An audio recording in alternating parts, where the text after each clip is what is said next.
Have you ever reached a point where you're just exhausted? I don't mean physically. I'm talking about a deep, invisible fatigue, the kind that comes from trying so hard to make life happen.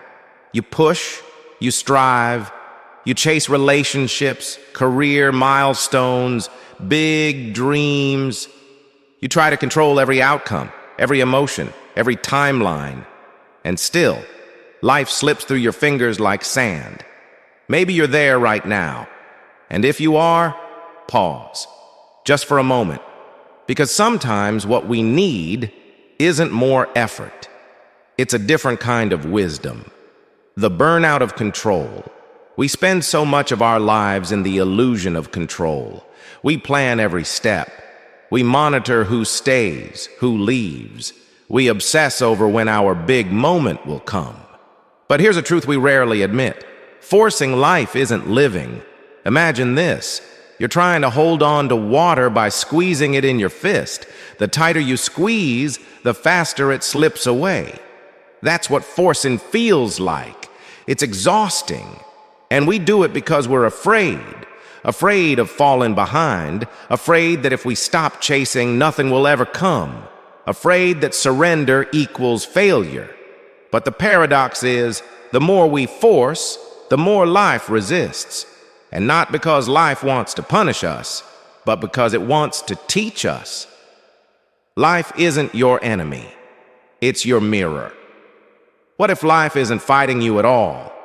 What if life is your mirror? It reflects back your energy, your fears, your resistance. When we try to bend people, events, or timing to our will, life pushes back. Not out of cruelty, but out of wisdom. Nature doesn't force itself. Trees don't grow faster just because they want to. Rivers don't argue their way to the ocean. The sun never rushes to rise. And yet, everything happens beautifully in perfect time. Why? Because nature understands something we often forget: alignment. You are not separate from that nature. You are part of it. The illusion of control. Here's the raw truth. Control is an illusion we cling to for comfort. You can't control how people treat you. You can't control when the opportunity arrives. You can't even control what life throws at you next week. But you can control how you respond. You can choose peace instead of panic, presence instead of pressure, patience instead of pushing. And that's a powerful shift. From ego to soul. From I must make this happen now, to what's meant for me is already on its way. That small shift, it's the beginning of freedom. Real life moment. A woman I once coached spent 8 years forcing her way up a corporate ladder. Then she got laid off. At first she panicked, but a few quiet months later she started painting again, something she'd abandoned in college.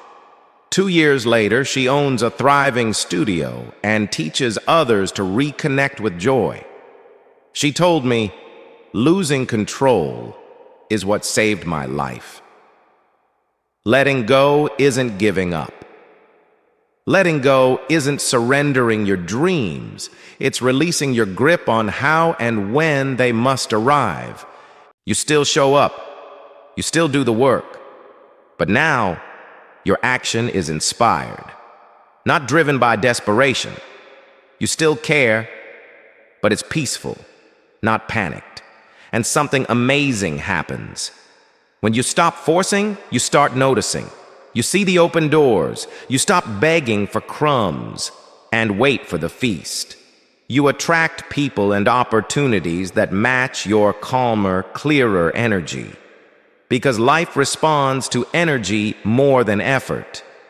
Example, ever noticed how when you stop chasing someone's attention, they often come back? Or when you let go of a job that's draining you, suddenly a better one shows up? It's not magic. It's alignment. The secret behind real change. So why does life transform when you stop forcing it? Because you stop acting out of fear and start acting out of faith. This is what the Stoics knew all along. The more we value things outside our control, the less control we truly have. When you stop gripping what you cannot change, you finally gain mastery over what you can, yourself. That's when peace enters. That's when anxiety begins to fade. That's when the right people walk in, and you no longer need to chase them. A gentle invitation. So let's pause, together, right now. Breathe in. Ask yourself, what am I forcing? Who am I chasing? That isn't choosing me? What dream have I gripped so tightly that I've forgotten who I am? Let it go, release it, and trust. If it's truly meant for you, it will come. And if it doesn't, something better is already finding its way. Because when you stop forcing life, everything doesn't end, it begins. If this spoke to you, don't just scroll, respond. Comment below. What's one thing you know you need to let go of? Drop a fire emoji if you're ready to stop forcing and start flowing. Subscribe for weekly wisdom on growth, alignment, and inner peace. We're not here to force life. We're here to live it fully, freely, and in flow.